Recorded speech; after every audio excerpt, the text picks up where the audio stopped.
नमस्कार, मैं हूं नितिन कुमार और आप देख रहे हैं भारत 24। आज खास शख्सियत में आज के इस एपिसोड में आज हम आपसे बात करेंगे।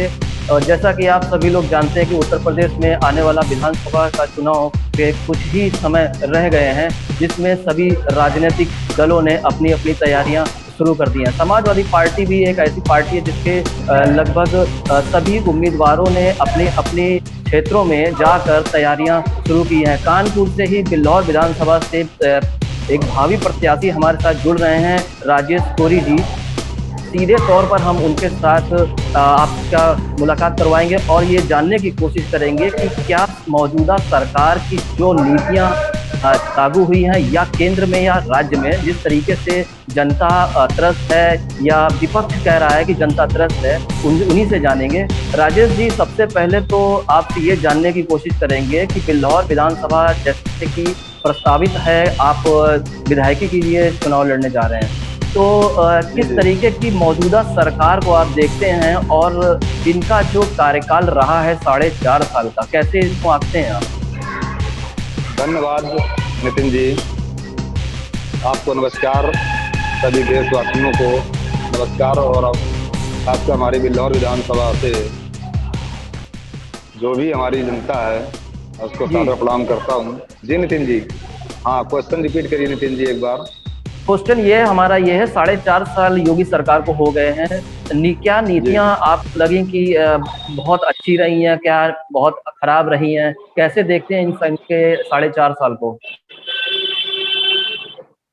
4.5 साल में माननीय मुख्यमंत्री जी ने बहुत विकास किया है और मैं आपको विकास बताता हूँ। जी, एक, बेरोजगारी का विकास, किसानों की समस्याएं पैदा करने का विकास, इस समय सरकारी संपत्तियां बेच रहे हैं वो विकास, जी, नोटबंदी की वो विकास, जीएसटी का विकास, ये विकास जी, माननीय मुख्यमंत्री जी ने किए हैं, योगी जी ने। जी।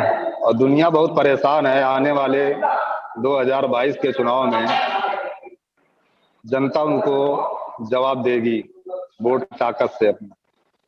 ऐसा विपक्ष कह रहा है कि जाहिर सी बात है, आप सपा और समाजवादी पार्टी के उम्मीदवार हैं, तो जाहिर सी बात है तारीफ तो नहीं होगी, लेकिन कुछ तो ऐसी चीजें रही होंगी जिसमें आपको भी लगता है कि कुछ काम किए गए हैं। ऐसा तो नहीं है आपकी सरकार में भी? मैं सीधे तौर पे उस मुद्दे पर आ रहा हूँ, माफियाओं राज हुआ करता था। आज की डेट में योगी सरकार में उन माफियाओं की जगह जेलों पर कर दिया गया है। मुख्तार अंसारी हो चाहे अतीक अहमद हो, वो जेल में हैं और उनके जो किले थे वो ध्वस्त कर दिए गए हैं। आपकी सरकार में भी तो ऐसा रहा था, उस समय भी आप ऐसे ठोस कदम उठा सकते थे, ऐसा क्यों नहीं हुआ? बिल्कुल नितिन जी, आप जो कहना चाहते हैं या मैं जो समझ पा रहा हूँ, ऐसा कुछ भी नहीं है। योगी जी ने, जिन्होंने इनकी सरकार का, इनकी नीतियों का विरोध किया है, उनको इन्होंने ठोका है। और योगी जी कहते भी हैं, हमारे मुख्यमंत्री जी सदन में भी बोलते हैं ठोको।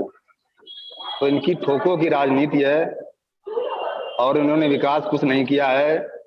जिसको ये चाहते हैं, जो भी व्यक्ति, चाहे जिस धर्म से हो चाहे जिस जात से हो, विशेषकर दलित और वंचित समाज के जी, लोगों को इन्होंने बहुत परेशान किया है। जो जिसको ही चाहते हैं कि जो इनकी पार्टी का विरोध करता है, जो इनके कार्यों का विरोध करता है, उनको ये परेशान करते हैं, चाहे जिस धर्म से जात से का हो। जी नितिन जी। जी। मेरा वही हमारी आपसे पार्टी सवाल है। ने, जैसा कि नहीं, आपने कहा। मायावती मायावती की आप जिक्र कर रहे हैं, मायावती सरकार में अच्छे अच्छे माफिया जो थे थर थर कांपते थे, लेकिन वो उसी पैटर्न को लेकर योगी सरकार ने भी उन पे कार्यवाही करी है, ऐसा तो नहीं है? आपकी सरकार जब रही थी, यानी अखिलेश की सरकार जब रही थी, तो आपके जो खासम खास अतीक अहमद भी थे, वो भी तो सांसद थे आपके, आप ही की पार्टी से थे, समाजवादी पार्टी से थे वो भी। क्यों अपराधियों को टिकट दे दिया जाता है? लेकिन जब वही चीज आप योगी सरकार उनके खिलाफ पूरे देख लीजिए, आप मुख्तार अंसारी जितने बड़े माफिया और अतीक अहमद माफिया, उनकी जगह जेलों पे कर दी गई है। तो आप लोग इस चीज को किस तरीके से देखते हैं? आपकी सरकार तो उस समय भी थी, उसमें उस समय आप कदम उठा सकते थे। नहीं, हमारी पार्टी ने भी जो भी आतंकवादी की श्रेणी में आया या जो भी गलत जिसने भी किया है, चाहे समाज के साथ, चाहे वो महिलाओं के साथ रहा हो, जी चाहे व्यक्तिगत क्षति किसी को पहुंचाई हो, तो ऐसा नहीं है। समाजवादी पार्टी ने उनको जेल के रास्ता दिखाया है, उनको जेल पहुंचाया है। और योगी जी तो केवल उसी को ठोकते हैं और उसी को जेल भेज रहे हैं जो उनकी नीतियों को विरोध करते हैं। और आप विकास की बात कर रहे हैं, इन्होंने चाय बेचना शुरू किया था और चाय से इन्होंने जो है अब अपनी संपत्ति, जो हमारे देश की संपत्ति है, उसको बेचना शुरू कर दिया है। और 15 लाख से ये 5 किलो अनाज पर आ गए। 15 लाख का वादा किया था, 5 किलो अनाज पर आ गए। जैसा कि आपने भी देखा होगा कि 5 किलो अनाज दिया, वो भी सड़ा हुआ। और दूसरी बात ये कहना चाहते हैं, जितने का अनाज नहीं दिया उतना उनके झोले की छपाई थी। तो ऐसा नहीं जी है, समाजवादी पार्टी ने बहुत विकास किए। और जो समाजवादी पार्टी की टिकट की आप बात कर रहे हैं, समाजवादी पार्टी, बहुजन समाज पार्टी और भारतीय जनता पार्टी की टिकटों की तुलना आप कर लें कि भारतीय जनता पार्टी ने कितने माफियाओं को टिकट दी। समाजवादी पार्टी ने किसी को माफियाओं को टिकट कभी नहीं दी है, और ना 2022 में माननीय राष्ट्रीय अध्यक्ष हमारे अखिलेश यादव जी किसी भी माफिया को टिकट देंगे। लेकिन अभी हाल ये में ही राष्ट्रीय एक अध्यक्ष बड़ा जी जी अभी हाल में ही एक बड़ा विवादित एक अब्बा जान वाला एक शब्द आया, शब्दकोश में एक नया, डिक्शनरी में एक नई परिभाषा हो गई थी अब्बा जी, आप जान। बिल्कुल सही कह रहे हैं कि हम लोग हम हम तो ये सोचते हैं हमारा जो देश है जी हिंदू मुस्लिम सिख ईसाई गंगा जमुना की तरजीह पे चलता है। जी और हमारे मुस्लिम भाई अपने पिताजी को प्यार से अब्बा जान बुलाते हैं। जी आप ये कहेंगे कि अब्बा जान शब्द गलत नहीं है, आप यही कहना चाहते हैं। जी जी लेकिन जो माननीय मुख्यमंत्री जी हैं, जी वो सदन में भी बोल रहे हैं अब्बा जान। और एक माननीय मुख्यमंत्री जी जो यूपी के प्रथम व्यक्ति हैं और ऐसे पद पर बैठे हैं, उनको ये कमेंट नहीं करना चाहिए। वो कमेंट कर रहे हैं, वो अब्बा जान शब्द नहीं बोल रहे हैं प्यार से, वो कमेंट कर रहे हैं। वो जी नेताजी के ऊपर कमेंट कर रहे हैं। लेकिन उनको इन ऐसा नहीं साढ़े बोलना चार चाहिए साल एज में, एज लेकिन मुख्यमंत्री। समाजवादी पार्टी को 2012 में से 17 के बीच में रही, लेकिन उसमें कहीं न कहीं आपको नहीं लगता था कि जी जिस तरीके की अराजकता पार्टियों के अंदर, यानी मैं साफ तौर पे आपको बता दूँ कि जो कार्यकर्ता थे वो थानों को घेरे रहते थे और थानों पे कब्ज़ा हुआ करता था।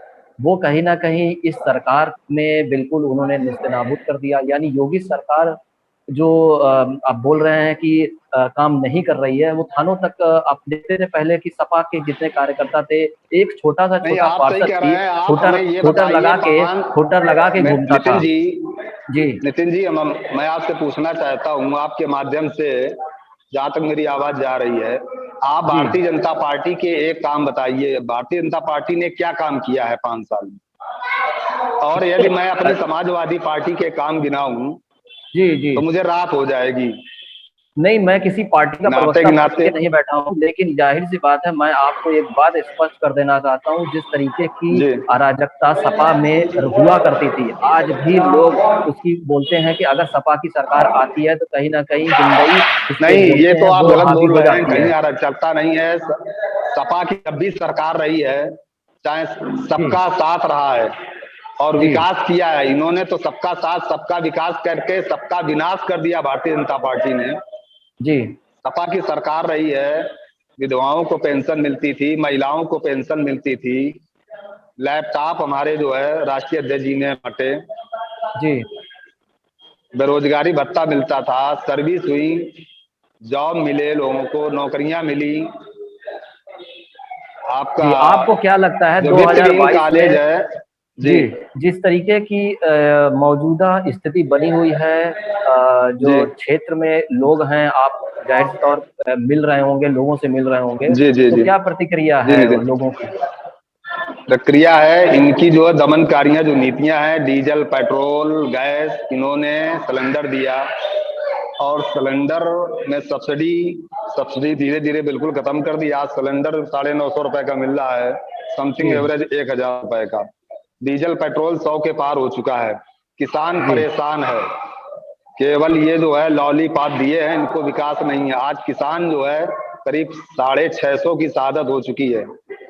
जी इनको इनको अपने महलों से निकलना नहीं है, इनको अपनी कारों से निकलना नहीं, इनके पास इतना टाइम नहीं है किसानों से बात कर सकें। जी इनके गांव में स्थिति ये है, ये गांव में वोट मांगने लायक नहीं बचे हैं। आदरणीय नितिन जी, मैं आपसे बताना जी चाहता हूँ, गांव की जनता बहुत परेशान है और जनता की ताकत है वोट। वो 2022 में इनको जवाब देगी। ये अपनी जमानत जब्त कराएंगे, जमानत नहीं बचा पाएंगे जी, पूरी ये तो 403 फिलहाल सीटों में। जी, बिल्कुल राजेश जी, आप जी जो जिस तरीके से बता रहे हैं, लेकिन मैं आखिरी सवाल मैं आपसे यही जानना चाहूँगा कि जी 2022 का चुनाव महज़ 6 महीने रह गए हैं, तो उसको देखते हुए आपके मुख्य मुद्दे क्या होंगे जिसपे आप विधानसभा जो आपकी लाहौर विधानसभा लगती है, वहाँ पर जाएँगे? कौन-कौन से मुद्दों को लेकर जाएँगे?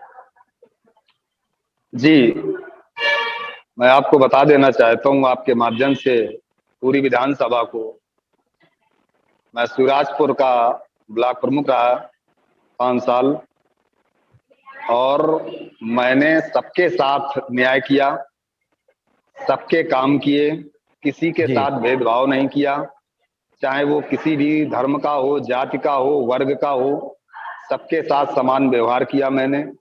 और मेरी ये कोशिश रहेगी, यदि मुझे राष्ट्रीय अध्यक्ष जी बिल्लौर विधानसभा से टिकट देते हैं जी, और मुझे सदन में बैठने का मौका मिलता है और मैं बिल्लौर विधानसभा से विधायक बनता हूं, तो मेरी जी, प्राथमिकता रहेगी यहाँ की जो स्कूल, इसमें प्राथमिक स्कूल है, जी, मैं अध्यापक रहा हूँ इसलिए मैं स्कूल पर ज्यादा फोकस करूंगा। जो जी, प्राथमिक विद्यालय हैं उनको मैं अच्छा करवाऊंगा अपने विधानसभा में, उनकी पढ़ाई साफ सुथरा बिल्डिंग जी, कराएंगे, ये मेरी प्राथमिकता रहेगी। सबसे बड़ी समस्या ये होती है बरसात में नाले चौक रहते हैं, नालियों की सफाई नहीं होती है, इनकी सफाई करवाएंगे। खेल के मैदान, हमारे यहाँ कोई खेल का मैदान नहीं है, बिल्लौर विधानसभा में खेल का मैदान। पीएससी जी, और सीएससी, जहाँ भी पीएससी है प्राथमिक स्वास्थ्य केंद्र जी, और जी, सामुदायिक स्वास्थ्य केंद्र, वहाँ पे एक्सरे और अल्ट्रासाउंड की मशीन नहीं है। जी, मेरी आपसे रहेगा क्योंकि गरीब हमारा बिल्लौर विधानसभा में हम गरीब हैं, हमें जी, प्राथमिकता रहे तो हर जगह हो जानी चाहिए चारों ब्लॉक में। जो हमारी गरीब जनता है बेचारी, उसका जो है इलाज और ये जांच, तरह अल्ट्रासाउंड ये आसानी से कम दर पर सरकारी जी, मूल्य पर आसानी से उपलब्ध हो सके, अच्छे डॉक्टरों की व्यवस्था कराएंगे, सबका सम्मान जी। रखा जाएगा पूरी जगह। तो जी ये थे राजेश जी, जो कि समाजवादी पार्टी से ब्लॉक प्रमुख रह चुके हैं शिवराजपुर से, जिनका साफ तौर पे कहना है कि आने वाले 2022 का जो चुनाव होगा वो समाजवादी पार्टी पूर्ण रूप से बहुमत में आएगी और योगी सरकार जो मौजूदा सरकार है उसने कोई काम किए नहीं है, सिर्फ और सिर्फ लोगों पर एक तरीके से जो उसका विरोध करता है उसको जेल की हवा या मुकदमों में लाद दिया जाता है। राजेश जी, बहुत बहुत शुक्रिया, आपने समय दिया, समय निकाला आपने, बहुत बहुत धन्यवाद, शुक्रिया, बहुत बहुत धन्यवाद धन्यवाद नितिन आपका। जी।